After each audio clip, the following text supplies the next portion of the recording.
Hi guys, this is a video for your GCSE control assessment preparation on Curley's wife. The new title for you that you've got is on your screen. I never see no piece of jailbait worse than her, and that's said by George. But the actual question is this: what is the reader supposed to think about Curley's wife? Okay guys, so what we'll do first is we're going to recap last lesson and Curley's wife's first appearance in chapter 2.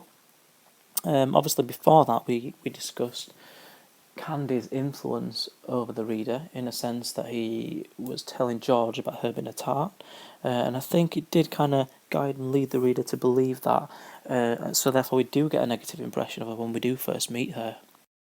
Now, one thing we did discuss last lesson was the fact that the sunshine was a metaphor for hope, and that was coming into the bunkhouse. Everything seemed quite positive. George and Lenny got this new job and escaped from the troubles in Weed. And I think the sunlight being blocked off by Curley's wife when she's introduced does give you that sense of their hopes and dreams being damaged or blocked or obstructed in some way. One of the other things we said was that Curley's wife is presented to be quite heavily made up, and the way she actually looks is suggestive of someone who influences men, or at least likes the attention of men. Next, we have the idea that Curley's wife has a sexual awareness about herself and her influence over men. This is implied when she leans against the door frame and she throws her body forward, whole body forward, to get their attention. We also came up with the idea that Curley's wife is quite aware of her sexual power and feels quite uncomfortable with it. She bridles a little when Lenny looks at her, and it seems and gives the impression that she feels quite uncomfortable. Finally, we have the idea that Curley's wife is quite happy to travel around the ranch and look at other men, and she's quite honest and open about it. She actually says nobody can't blame a person for looking, and leads the reader to believe that Candy's initial gossip is actually correct, and that she does look at other men and she does sleep around perhaps. And ultimately it could imply that she is not loyal to Curley. Okay, so this is the grid we're going to use for this task, and down the left hand side, obviously as you can see, we have the key quotations, and at the top we have spaces to analyse those key quotations on keywords, how they work, etc. Now the first quotation that's already done for you is this one: smiling at me little, rubbing the nails of one hand with the thumb and the forefinger of the other. So in this explanation box, right here, we have the example already done for you, which says the phrase creates the impression that Curley's wife is embarrassed at how the men might react to her, as this is reflected in the nervousness of her body language. We've said that the key words within that quotation are smiling a little, rubbing the nails of one hand, and the analysis of the key words here. So smiling suggests that she wants to be welcomed. A little suggests that she is preparing herself, should I say, for rejection. Her expression might quickly change, rubbing the nails. This body language suggests nervousness on Curley's wife's part. She finds it difficult to enter the room, but is prepared to take the risk, which creates a strong sense of her loneliness. So for the rest of this video, we'll work through each quotation one by one, analysing the key quotes, and hopefully you'll have a nice grid of analysis at the end to use in preparation for your controlled assessment. Okay, so the first quotation says this: they left all the weak ones here. She said finally, Candy and Crooks were scowling down away from her eyes. Now if we're considering this first box here on whether we pity or dislike her, personally, this is a sense of dislike, really, because of the way she treats Candy and Crooks, who, as we know, really are at the bottom of the hierarchy on the ranch. Crooks is obviously black, stable buck, not very well respected and not treated very well, and then Candy, on the other hand, old and in a sense quite useless on the ranch, therefore putting him at the bottom.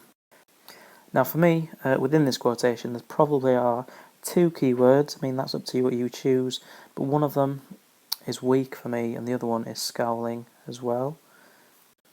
Weak to me shows that she's aware of her power over the men.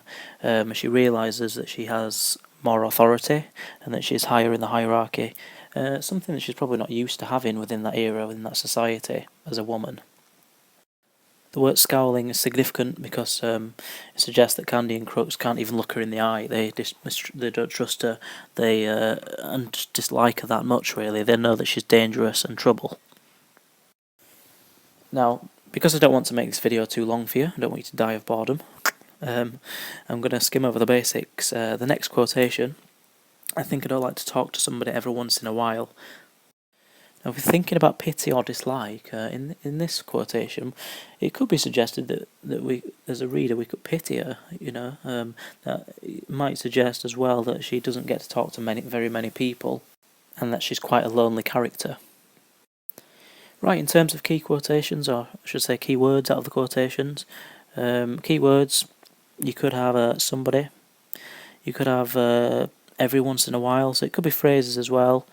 Not very good circling there, but please pick out a keyword, and in the next box you need to determine and decide what is significant about that keyword. Lastly, write down in the end column the importance of the keyword, maybe what it makes the reader feel or think. For example, if you said and picked out the phrase every once in a while, it might tell the reader that she doesn't speak to anyone very often and that she's lonely, for example. So our fourth quotation is, sure, I got a husband. You all seen him. Swell guy, ain't he? So do we pity or do we dislike Curley's wife at this point? That's up to you to decide. But is he really trying to make us feel sorry for her? By the phrase, swell guy, ain't he? That sarcastic way that Curley's wife says this. If you're stuck for a keyword or phrase, please use swell guy, ain't he? That's quite a good thing to talk about there, and just in the way that she actually says this. Now, picking out keywords and being able to talk about them is quite significant if you want to get a high band on your controlled assessment. So it's writing a lot about a little, it's been insightful and perceptive in your responses. So whatever you can write about that key phrase in as much detail as possible will get you the higher marks. So please try and fill up that end box in every single quotation. I think this chapter 4, does say quite a lot about friendship, companionship, and loneliness, some key themes in the novella. Curley's wife appears to be on the periphery of this, and she's not really got anyone to confide in, no friends, no support really on the ranch, and not really a stable relationship with Curley.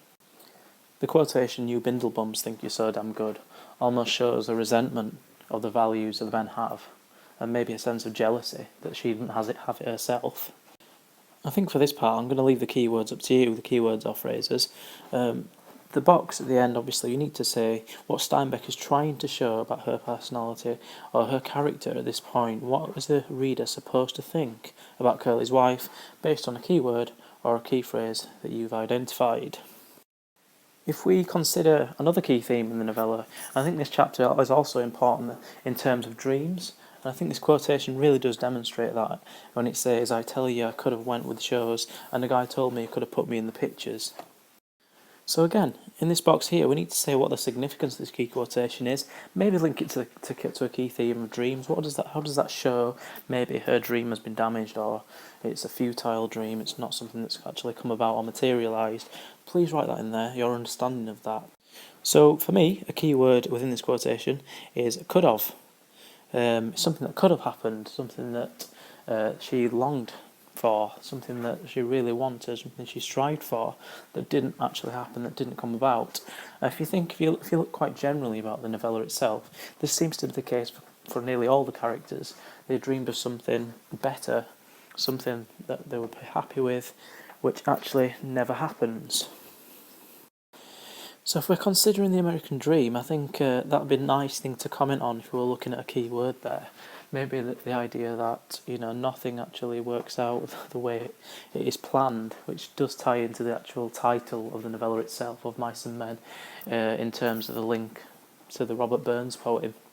So again, the key details, I could have. What is the significance of that key word? Maybe how does it tell us more about the themes of dreams and the futility of the American dream itself? Right, so this is the final quotation. Finally got there. Standing here talking to a bunch of bindle stiffs and liking it because they ain't nobody else. I think if we're considering the main themes touched upon in this chapter, dreams, friendship, and now I think loneliness does start to creep in. I'd like you to consider this aspect of loneliness as a theme in relation to what's going on here. What's significant about this quotation in terms of loneliness? Do you pity or do you dislike Curley's wife at this stage? Again, what is the key word or the phrase you can gather from this quotation? And then what is John Steinbeck trying to say about loneliness in relation to Curley's wife or in relation to the role of women in society? Okay, so write a lot about a little, about a key word or phrase that you have picked out and you have succeeded. Congratulations. So we're going to be building upon these ideas in class over the coming lesson or so. Please, please, please bear in mind this is the first time I've ever done this on YouTube, so I hope you found it useful, and I hope that you gained a lot from it. And next time, when I've learnt to use this better, I promise you that it will be probably a bit more entertaining for you. But hopefully, I've inspired you to enjoy your homework a little bit more. Anyway, that's me. I'll see you soon. Goodbye.